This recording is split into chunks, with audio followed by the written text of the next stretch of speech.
कहानी शुरू होती है एक 20 साल के लड़के विल हंटिंग से। वो बहुत गरीब मोहल्ले में रहता है, लेकिन काम करता है दुनिया की सबसे मशहूर university MIT, Massachusetts institute of technology में। सुनने में बड़ा अच्छा लगता है, लेकिन हकीकत ये है कि विल वहां कोई पढ़ाई नहीं करता। वो तो बस यूनिवर्सिटी की इमारतों की सफाई करता है। एक दिन जब वो गलियारे की सफाई कर रहा होता है, तभी उसकी नजर बोर्ड पर लिखे एक बहुत मुश्किल गणित के सवाल पर पड़ती है। ये सवाल लिखा था प्रोफेसर जेराल्ड लैम्बो ने। उन्होंने पूरे कॉलेज को चुनौती दी थी कि जो भी इस सवाल को हल कर लेगा, उसका नाम यूनिवर्सिटी की किताबों में छपेगा और उसे नाम और इज्जत दोनों मिलेंगे। विल उस सवाल को ध्यान से देखता है और उसका मन वहीं अटक जाता है। पूरे दिन वो उसी सवाल के बारे में सोचता रहता है। यहाँ तक कि जब अपने दोस्तों के साथ बार में होता है, तब भी उसका दिमाग उसी सवाल में उलझा रहता है। अचानक वो दोस्तों को छोड़कर सीधे अपने छोटे से पुराने घर चला जाता है, ताकि रात भर बैठकर उस सवाल को हल कर सके। घर में उसके पास बोर्ड नहीं होता, इसलिए वो बाथरूम के शीशे पर हल लिखता है और गलतियां मिटा मिटा कर कोशिश करता रहता है। कई घंटों बाद आखिरकार वो सवाल हल कर देता है। कुछ दिनों बाद जब वो काम पर जाता है, तो सफाई करते करते ही बोर्ड पर सही हल लिख देता है। और जब प्रोफेसर लैम्बो बोर्ड पर लिखा हल देखते हैं, तो हैरान रह जाते हैं। उन्हें विश्वास ही नहीं होता कि उनके किसी स्टूडेंट ने इतना मुश्किल सवाल इतनी जल्दी हल कर दिया। वो ये जानने के लिए बेचैन हो जाते हैं कि आखिर ये जीनियस है कौन। उसी शाम विल अपने दोस्तों के साथ बाहर घूम रहा होता है। रास्ते में उन्हें कुछ लोग मिलते हैं। उनमें से एक लड़का एक लड़की का मजाक उड़ाता है। विल उस लड़के को पहचान लेता है। ये वही इंसान था जो बचपन में उसे बहुत तंग करता था। गुस्से में विल अपने दोस्त से गाड़ी रोकने के लिए कहता है और बिना सोचे समझे उतरकर सीधे उस पर हमला कर देता है। विल उसे मुक्का मारता है और देखते ही देखते दोनों ग्रुप के बीच लड़ाई शुरू हो जाती है। थोड़ी देर में पुलिस वहां पहुंच जाती है। विल के दोस्त उसे बचाकर खींचने की कोशिश करते हैं, लेकिन तब तक देर हो चुकी होती है। पुलिस विल को गिरफ्तार कर लेती है। अगली सुबह प्रोफेसर लैम्बो अपने स्टूडेंट्स को लेक्चर देते हैं। सबकी नजर उन्हीं पर टिकी होती है, क्योंकि सब ये जानना चाहते हैं कि आखिर वो कौन है जिसने इतना मुश्किल सवाल हल किया। लेकिन क्लास में कोई भी इसका जवाब नहीं देता। प्रोफेसर थोड़े निराश होकर कहते हैं कि अगर किसी ने पिछला सवाल हल कर लिया है, तो अब मैं तुम्हें और भी कठिन सवाल दूंगा। वो बताते हैं कि ये वही प्रॉब्लम है जिस पर वो और उनके साथी पिछले 2 साल से काम कर रहे हैं, और अब वही सवाल बोर्ड पर लिखा हुआ है। इधर विल पुलिस स्टेशन से बाहर निकलता है और अपने दोस्तों को बताता है कि उसकी अगले हफ्ते कोर्ट की तारीख है। शाम को वो अपनी नौकरी पर जाता है और वहां फिर से बोर्ड पर लिखा एक आसान सा सवाल देखता है। जल्दी जल्दी उसे हल करने लगता है ताकि कोई देख न ले। तभी प्रोफेसर लंबो अपने ऑफिस से बाहर आते हैं और विल को बोर्ड पर लिखते हुए देख लेते हैं। वो गुस्से में पूछते हैं, तुम यहाँ क्या कर रहे हो? विल तुरंत माफी मांगकर पीछे हट जाता है।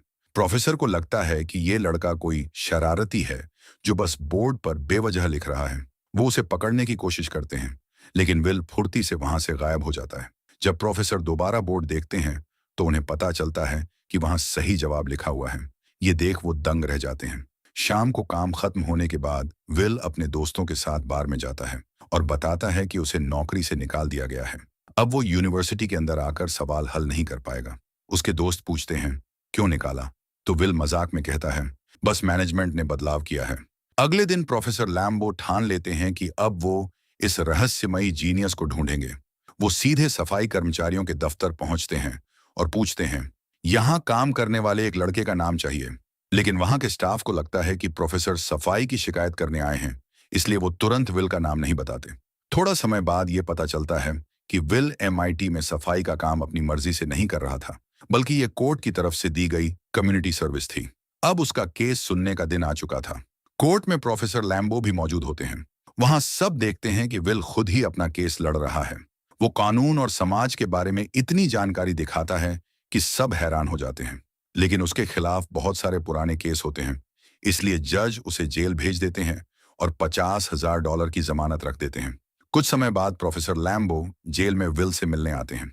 वो बताते हैं कि जज ने उसे जेल से बाहर आने की इजाजत दे दी है, लेकिन 2 शर्तों के साथ। पहली, विल को हर हफ्ते प्रोफेसर के साथ पढ़ाई करनी होगी। दूसरी, उसे हर हफ्ते एक मनोवैज्ञानिक डॉक्टर से मिलना होगा, ताकि उसका गुस्सा और अपराध जैसी आदतें कम हो सकें। विल को लगता है कि उसे मनोवैज्ञानिक डॉक्टर की कोई जरूरत नहीं है, लेकिन आजाद होने के लिए वो ये शर्त मान लेता है। जेल से निकलने के बाद वो प्रोफेसर के साथ पढ़ाई शुरू करता है और मुश्किल से मुश्किल सवाल आसानी से हल कर देता है। प्रोफेसर उसकी काबिलियत देखकर बहुत प्रभावित होते हैं, लेकिन थेरेपी इतनी आसान नहीं होती। प्रोफेसर कई अलग अलग डॉक्टर बुलाते हैं, लेकिन कोई भी विल को संभाल नहीं पाता। पहला डॉक्टर तो डर ही जाता है, क्योंकि विल उसकी लिखी किताब का मजाक उड़ाता है। विल कहता है कि उसने उसकी किताब एक ही रात में पढ़ ली और उसमें कुछ खास नहीं है। ये सुनकर डॉक्टर गुस्से में सेशन छोड़कर चला जाता है। दूसरे मनोवैज्ञानिक डॉक्टर ने विल को संभालने की कोशिश कुछ अलग तरीके से की। उसने उसे हिप्नोटिज्म में डालकर सुलाने की कोशिश की, लेकिन यह तरीका भी काम नहीं करता। ये देखकर प्रोफेसर लैम्बो लगभग हार मान लेते हैं। तभी उन्हें अपने पुराने कॉलेज के दोस्त शॉन मैगवायर की याद आती है, जो अब एक मनोवैज्ञानिक डॉक्टर है। प्रोफेसर शॉन के ऑफिस में जाकर विल का मामला बताते हैं और उसे साथ मिलकर एक रेस्टोरेंट में चर्चा करने का न्योता देते हैं। शॉन पहले तो मना कर देता है, क्योंकि उसका शेड्यूल बहुत व्यस्त होता है, लेकिन प्रोफेसर लैम्बो उसे समझाते हैं कि विल कोई साधारण लड़का नहीं है, बल्कि एक अलग ही स्तर का जीनियस है। वो उसकी तुलना उस मशहूर गणित के विद्वान से करते हैं, जिसने बिना किसी औपचारिक पढ़ाई के बड़े बड़े खोज किए थे। ये सुनकर शॉन आखिरकार विल से मिलने के लिए राजी हो जाता है। पहले सेशन में विल हमेशा की तरह बदतमीजी और मजाक से डॉक्टर को परेशान करने की कोशिश करता है। वो शॉन की बनाई पेंटिंग तक का मजाक उड़ाता है और कहता है कि ये बिल्कुल बेकार है। शॉन इस पर गुस्सा नहीं करता और शांत रहता है, लेकिन जब विल उसके निजी जीवन और उसकी पत्नी का मजाक उड़ाता है, तब शॉन बुरी तरह भड़क उठता है। वो सख्त लहजे में कहता है, अगर तुमने मेरी पत्नी का नाम फिर लिया तो मैं तुम्हें बर्बाद कर दूंगा, और इसके साथ ही सेशन खत्म कर देता है। बाद में जब प्रोफेसर लैम्बो देखते हैं कि शॉन परेशान है, तो वो उसे कहते हैं कि अगर चाहे तो ये केस छोड़ सकता है, लेकिन शॉन साफ कहता है कि वो अगले हफ्ते फिर से विल से जरूर मिलेगा। पहले सेशन के बाद शॉन देर तक विल की बातों के बारे में सोचता रहता है, खासकर जब उसने उसकी पत्नी का जिक्र किया था। ये यादें उसे अकेला महसूस कराती हैं। उधर विल अपनी जिंदगी में थोड़ा आगे बढ़ता है। वो बार में मिली लड़की स्काइलर के साथ डेट पर जाता है। स्काइलर उसे बताती है कि उसे अपने पापा से बहुत पैसे विरासत में मिले हैं और वो स्टैनफोर्ड यूनिवर्सिटी में एडमिशन लेने की सोच रही है। दोनों की शाम बहुत अच्छी गुजरती है और आखिर में एक डाइनर में दोनों किस करते हैं। अब आता है दूसरा थेरेपी सेशन। इस बार शॉन विल को ऑफिस में नहीं, बल्कि पार्क की बेंच पर ले जाता है। जैसे ही विल अपनी पुरानी मजाक और तानेबाजी वाली हरकतें शुरू करता है, शॉन उसे रोक देता है।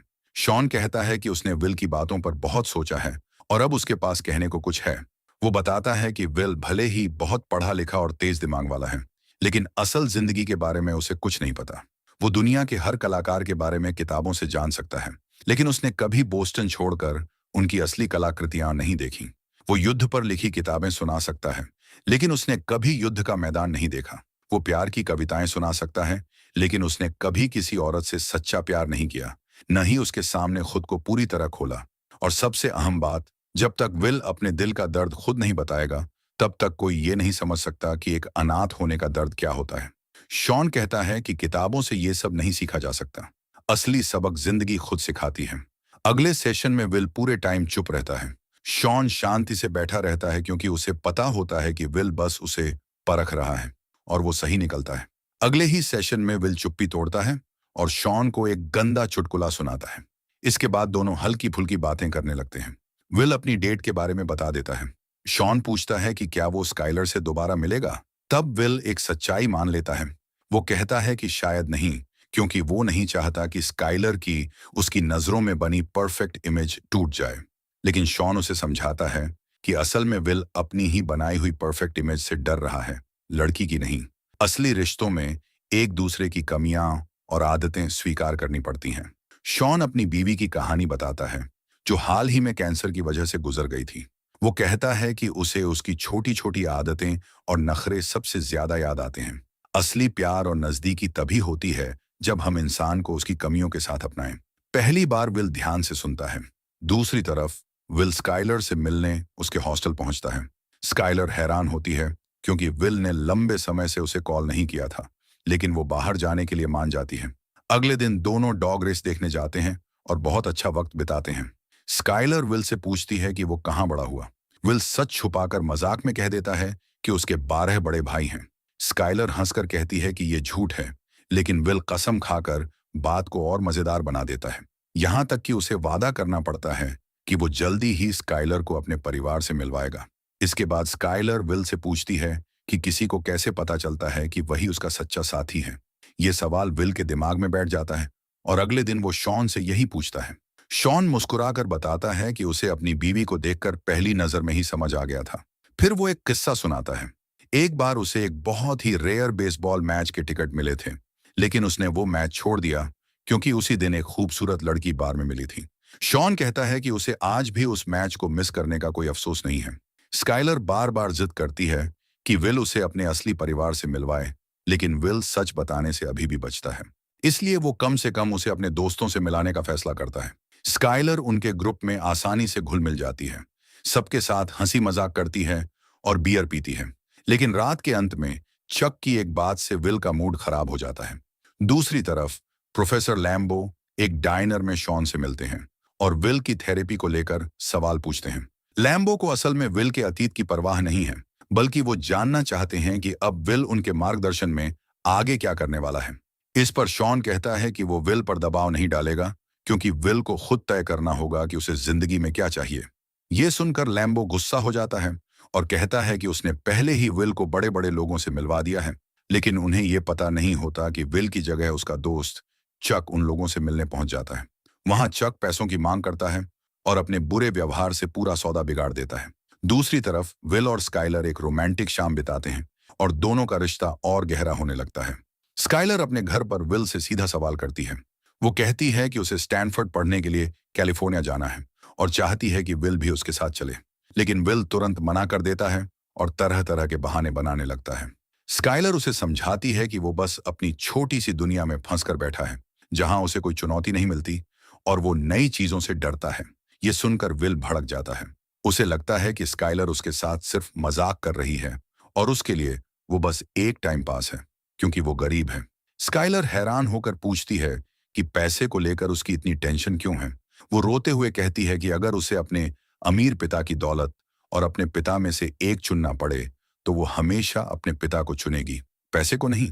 स्काइलर साफ बोलती है कि वो भी डरी हुई है, लेकिन कम से कम वो विल के सामने ईमानदार है।